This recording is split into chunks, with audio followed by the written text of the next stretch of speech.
Berapa banyak sahabat yang menghafal Quran? Berapa? 1. Siapa yang pertama? Dia penghafal Quran, dia tahu sahabat menghafal Quran. 1. Siapa 1? Siapa yang pertama sahabat menghafal Al-Quran?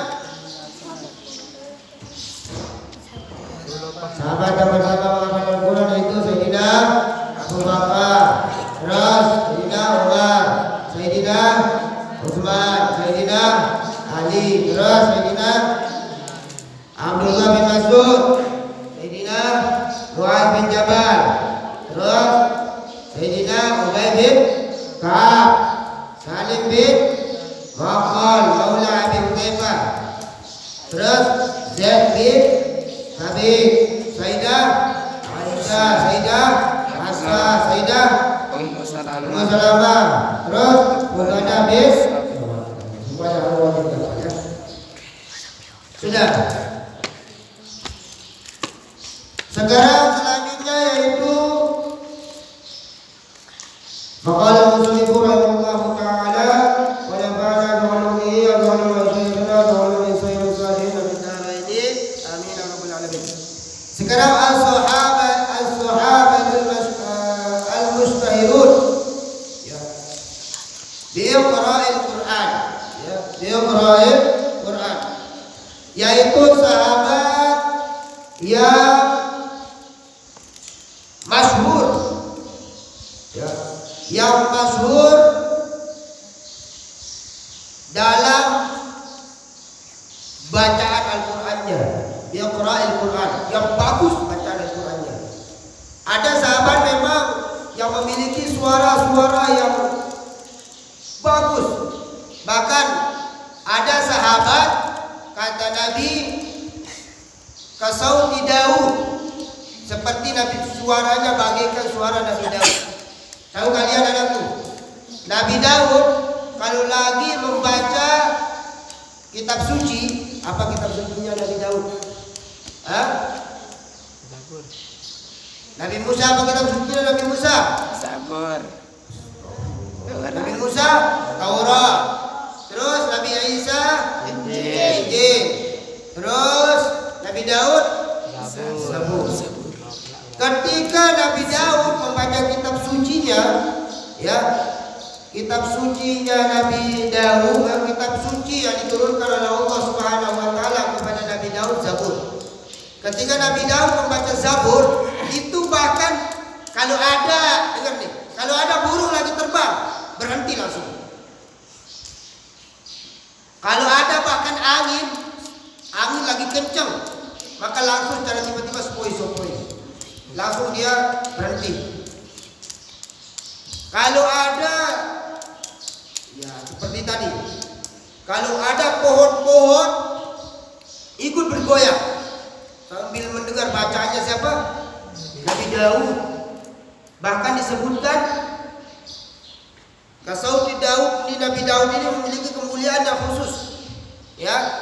Bahkan kalau Nabi Daud membaca Zabur, itu malaikat turun untuk mendengarkan suaranya Nabi Daud alaihissalam. Nah, sahabat-sahabat Rasulullah ada seperti itu, yang memiliki suara yang unik. Kadang-kadang anakku beda kalau kita mendengar imam yang sekarang aja lah kita umpamakan. Kalau kita dengar orang azan di Makkah itu atau imam Masjidil Haram, padahal hampir sampai puluhan menit itu, baca Al-Quran ketika kita sholat nggak terasa, Kenapa? Bagus suaranya, karena memang imam-imam pilihan di sana, imam-imam pilihan, bagus suaranya, Kalau di Mekah itu senang kita dengar, luar biasa.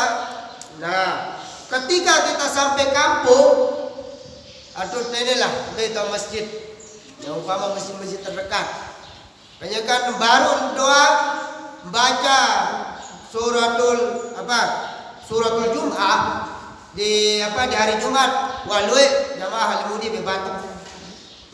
Lui jamaah buntit hem. Baru bela doang ayat 5 muhem selapuna.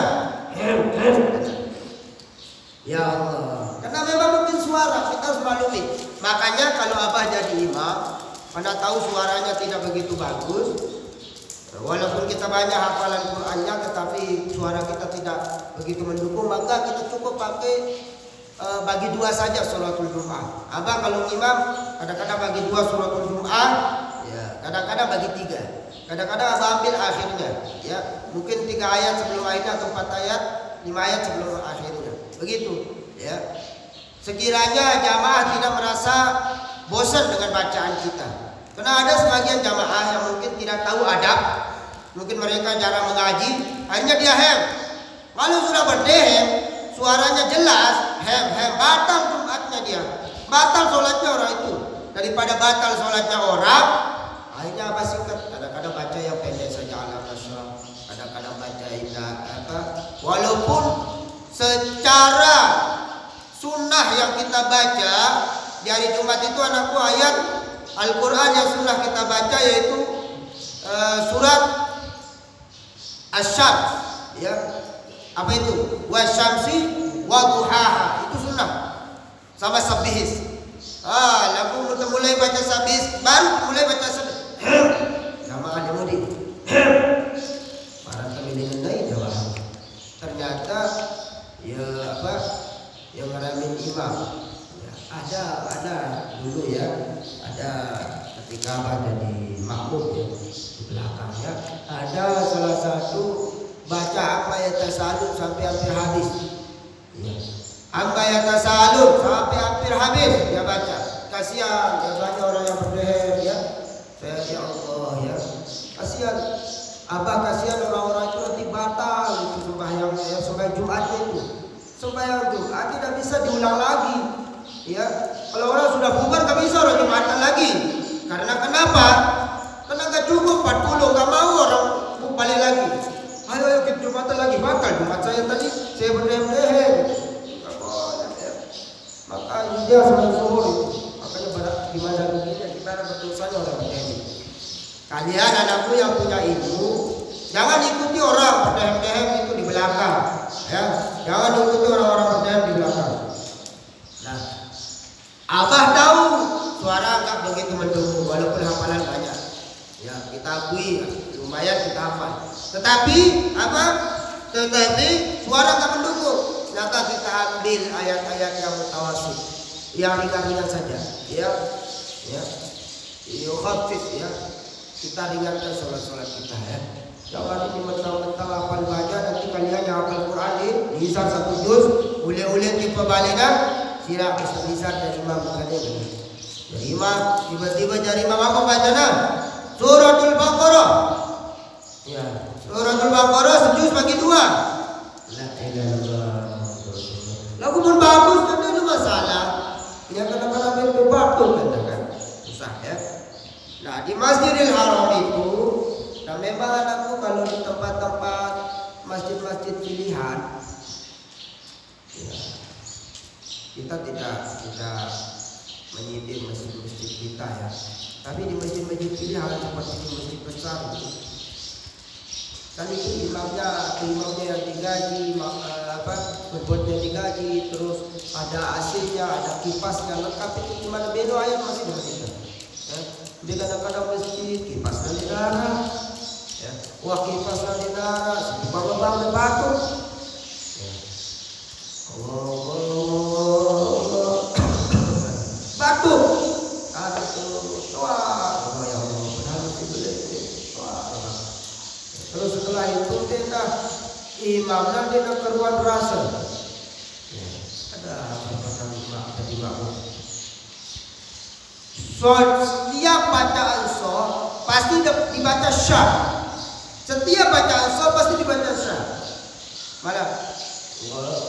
Misalnya setiap so siratal ladzina an'amta alaihim. Selalu setiap so dibaca syah. Sanggihina gana yang pun tahu. Ya, saya tidak tahu sanggihinya. Ini masjid besar apa tidak disebutkan nama. Ya, ya Allah. Apakah ada orang lain? Kita tidak menyindir orang seperti dia yang pernah ngaji itu jadi imam. Tetapi kalau seperti itu harus diperingati, karena beda nanti maknanya dengan si ya. So juga si beda. Setiap Al-Quran itu setiap bacaan, bukan hanya satu bacaan, tapi setiap kali baca pasti sya. Misalnya syira ya benar, syira ya benar ya. Itu masih besar itu. Jangan tahu. Kalau seperti itu gak nyaman kita sholat ya. Cuma itu bercatat selesai dengan itu. Misalnya sebelum baca yang kertasnya. Nah, kita lanjut.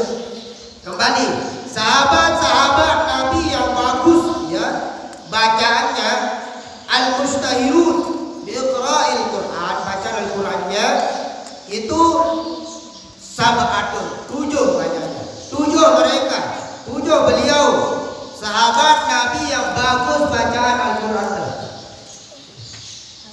Seperti Saudi Daud, seperti bacaannya seperti bacaannya Nabi Daud alaihissalam. Mana dia? Yang pertama Utsman ibni Affan. Utsman ibni Affan. Sayyidina Utsman. Ini kalau Nabi sedang berjalan, ya bahkan Nabi kalau sedang berjalan, kalau mendengar suara-suara Nabi tersenyum bahagia. Bahkan Nabi berhenti untuk mendengarkan bacaan-bacaan beliau. Ya. Bahkan satu waktu ada sahabat di antara beliau ini yang membaca Al-Quran, Nabi suruh lagi, baca lagi. Karena saya mendengar bacaanmu seperti bacaannya Sayyidina Jibril alaihissalam. Ya. Gimana ya bagus suaranya ya. Saya nggak kebayang. Di Masjidil Haram saja bacaannya bagus ya. Orang Arab asli kalau baca Al-Quran anakku sekan bacaannya ya. Bin sekan bin nyakan. Ini saja dia ajam, dia bacaan orang ajam. Tapi boleh bagusan kadang-kadang bacaan orang ajam ini ya. Banyak orang bagus. Ada orang ajam jadi imam di bagian masjid di Mekah itu ada. Ya kita kemarin viral itu kan. Walaupun dia tidak di masjid tapi di bagian masjid terdekat ya. Orang Indonesia jadi imamnya. Utsman bin Affan 2 wa Ali ibni Abi Thalib ya. Ali bin Abi Thalib bagus suaranya ya. Bacaannya sholat.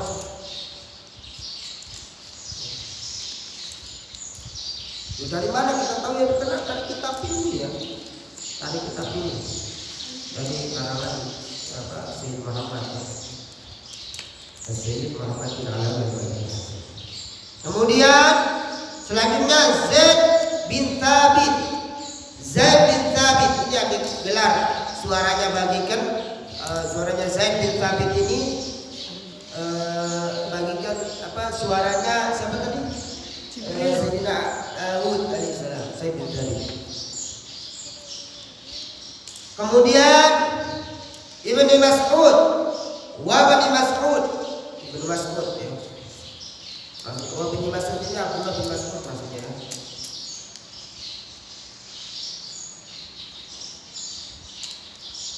Terus selanjutnya Abu Darda.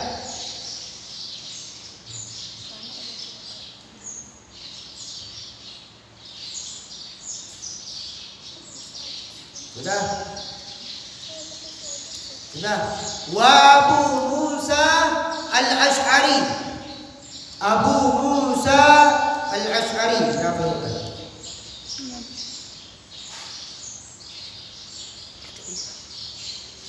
Sudah. Abu Musa Al-Ash'ari. Wa Ubay bin Ka'ab.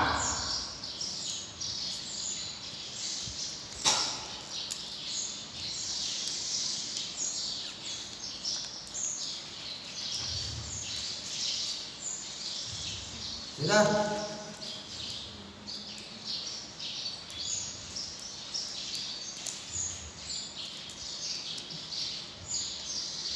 Nah, berapa itu sudah? Coba hitungnya. Berapa? 7. Cukup? Cukup 7? Berarti cukup. Ada tambahannya di sini tetapi ini bukan masuk hitungan ya. Wa aghadu anhum ya khalqum minat tabi'in, dan aku mengambil juga dari mereka ini sebanyak tabi'in ya, dari tabi'in. Dari tabi'in. Nah, itu sahabat-sahabat siapa? Sahabat-sahabat yang suaranya bagus. Apakah masih enggak sekarang? Sekarang suaranya bagus, masih banyak yang bagus suaranya. Itu memang masih lama itu bagus-bagus suaranya ya. Karena mic-nya juga bagus ya. Kalau mic-nya batuk-batuk juga susah ya. Kalau dulu memang mic-nya nggak ada, di masa Nabi mic nggak ada tapi suaranya ya. Bahkan Rasulullah sampai menyuruh sahabat, udah bacaanmu, saya senang mendengarnya karena aku mendengar suaramu bagaikan suara Daud alaihissalam. Bahkan aku Rasulullah tahu ya.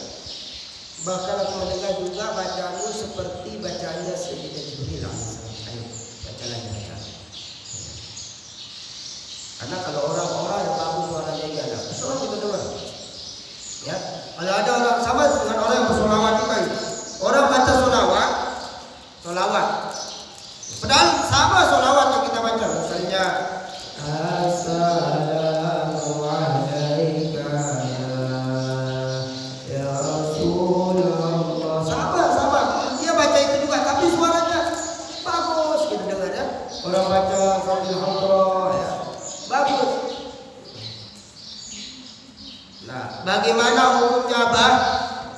Membaguskan suara ketika membaca Al-Quran disunnahkan. Kata sabda Nabi disebutkan dalam satu hadis, Zayyinul Qur'ana bi aswatikum. Zayyinul Qur'ana bi aswatikum. Karena itu bahasa-bahasa itu kan. Nah, apa hukumnya membaguskan suara walaupun batuk-batuk maka sunnah. Bagaimana latih lah? Latih suaranya ini masuk latih suara batuk-batuk panen ya. Tetapi dengar, tetapi bagaimana kita yang suaranya seperti apa? Nggak bisa bagus-bagus umpama ya sudah. Kalau memang nggak bagus, tapi jangan nggak baca Al-Quran ya. Jangan sampai tidak baca Al-Quran. Walaupun dia tidak bagus suaranya, dia sudah berusaha membaguskan suara, dia sudah berusaha, tetapi ya suaranya begitu saja, maka dia segitulah, begitu bagusnya. Apa maknanya juga Zainul Quran? Maka adil yang kedua. Ya, tadi itu Zainul Quran bi aswatikum, artinya bacalah Al-Quran dengan suaramu yang merdu, suaramu yang bagus. Tetapi kalau nggak bisa bagaimana Pak? Ambil yang kedua. Tafsiran yang kedua, apa itu? Bitajwid. Ya, baca Al-Quran bagus suara dan bertajwid. Dia suara maksudnya. Ya, lebih bagus bertajwid walaupun tidak bagus suara. Ya, dia bagus suara. Apa bagus suaranya? Ya, tetapi tajwid kita sesuai dengan hak masing-masing. Orang baca jadi imam, kita tahu tajwidnya, ya benar apa salah. Makanya syekh-syekh kita termasuk walaupun suara banyak di antara beliau-beliau juga suaranya tidak begitu bagus, tapi tajwidnya sholat bagus kan jadinya ya. Misalnya alhamdulillahirabbil alamin. Dia bagus suara, tapi matnya pas sesuai dengan hak kecil, hak besar ya. Dia baca bagus. Alhamdulillahirabbil alamin. Ar-Rahmanir Rahim. Maliki yaumiddin. Iyyaka na'budu wa iyyaka nasta'in. Ihdinas siratal mustaqim. Siratal ladzina an'amta 'alaihim ghairil maghdubi 'alaihim waladdallin. Walaupun bagus tapi tadinya pas bagus sebenarnya. Nah, mana lebih bagus? Orang yang bagus suaranya tapi tadinya tidak elok, atau orang yang tidak bagus suaranya tapi tadinya elok? Lebih bagus suaranya tidak bagus suaranya tetapi tadinya pas. Karena yang dituntut, yang diwajibkan itu bacalah Al-Quran dengan bertajwid, bukan bersuara merdu. Suara merdu sunnah. Ya, tetapi yang lebih wajib suara apa tajwidnya benar. Maka mana yang paling perlu kita pelajari tajwid? Ya, anak wajib belajar tajwid. Allah alam belajar tajwid. Kita tahu. Allah alam. Jam berapa?